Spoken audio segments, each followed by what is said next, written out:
19 October বৃহস্পতিবার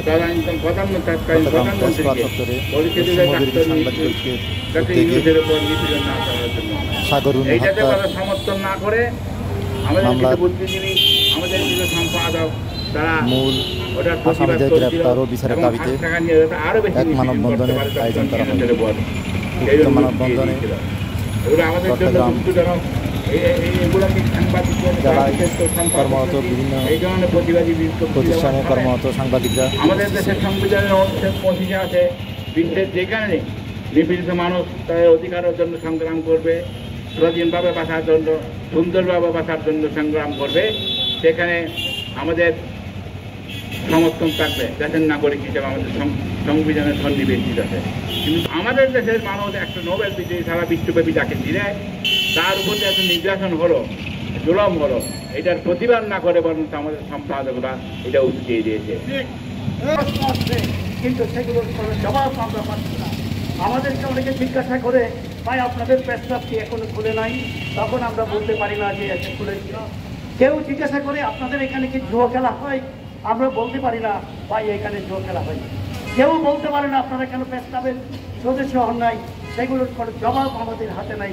আজকে একটা কথা বলি, আপনারা সাগর রনি হত্যার জন্য এখানে যে বিচারের দাবিতে যে মানববন্ধন শুরু করেছেন, এটার মূল কারণ হচ্ছে এটাই, যখন আপনারা প্রস্তাবের মেম্বার সদস্য হবেন না, আমি জানি অসংখ্য সাংবাদিক বন্ধুরা নয়, তখন মামলা হামলা খুনের শিকার হয়। সাগর রনি হত্যা এটার একটা উৎকৃষ্ট উদাহরণ। না হলে সাগর রনি হত্যার বিচার হবে না। আজকেও আমাদের চট্টগ্রামে যে অবস্থান আছে, আমি এই মঞ্চে দাঁড়িয়ে, এই মানববন্ধন দাঁড়িয়ে আমাদের প্রেস কাউন্সিলের সম্মানিত হয়েছে। আমি জানি আমাদের এক বন্ধু চট্টগ্রাম প্রতিদিনের সম্পাদক আয়ন শর্মা, আপনারা জানেন ওনার উপর অসংখ্য সিকিউরিটি আইনে মামলা দায়ের করা হয়েছে। ওনাকে আমি দেখেছি ছোটকাল থেকে পর্যন্ত তিনি সরা থেকে শুরু করে আজকের এই দিন পর্যন্ত মাঠে ময়দানে সাংবাদিকতা না, তাকে ঢাকাতে একটা সিকিউরিটি আইনের মামলাতে আজকে দুপুরে ওখানে ঢাকায় থাকতে হয়েছে। না হলে আজকে আপনাদের এই মঞ্চে আপনারা তাকে পেতেন। আমি প্রশ্ন করি, আজকে এখানে আপনারা যারা আছেন, আমরা যারা আছি, আমরা যারা সিকিউরিটি আইনের মামলায় জর্জরিত হয়ে আছি, মানহানি মামলায় জর্জরিত হয়ে আছি, এটার পিছনে কারা জড়িত আজ তাদেরকে খুঁজে বের করতে হবে। না হয় আমাদেরকে নিয়ে যাতে, আপনাদেরকে নিয়ে যাতে মানুষ যাতে সমালোচনা করতে না পারে, সেই জন্য আমার মনে হয় এখানে সিনিয়র জার্নালিস্ট যারা আছে, মাইনুদ্দিন কাদেরের শকত সহ যারা সিনিয়র আছে, আপনারা বসে এটা অবিলম্বে আমাদেরকে একটা সুষ্ঠু সমাধানে নিয়ে আসেন। আমি আজকে এখানে সাগর রনি হত্যার একটা হলো সাগর রনি হত্যার বিচার দাবি, সাথে সাংবাদিকতাদের বিচার দাবি। আরেকটা হচ্ছে যেটা আমাদের সাংবাদিকদের আবাসঘর, সেই আবাসঘর আস্থানায় পরিণত হয়েছিল। সেটা 5 আগস্ট আমাদের সাংবাদিক বন্ধুরা উদ্ধার করেছিল।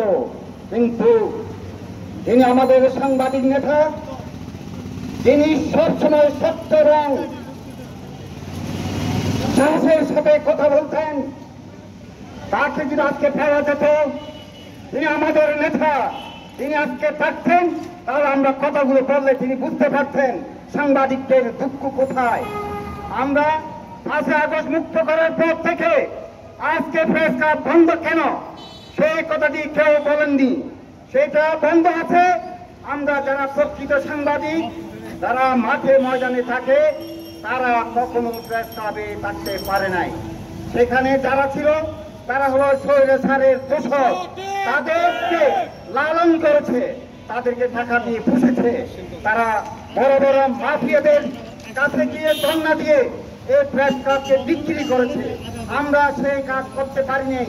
আমরা টুকটাক কাজ করলে তারা বলছে এরা সাংবাদিক, এরা চাঁদাবাজ।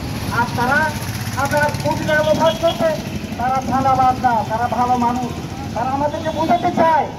তারা কখনো বলেন অনিন্দ আবাসিকাটাকে বলেন, স্বেচ্ছা কলোনি বলেন, স্ত্রীর নাম পর্যন্ত ফ্লট দিয়েছিল।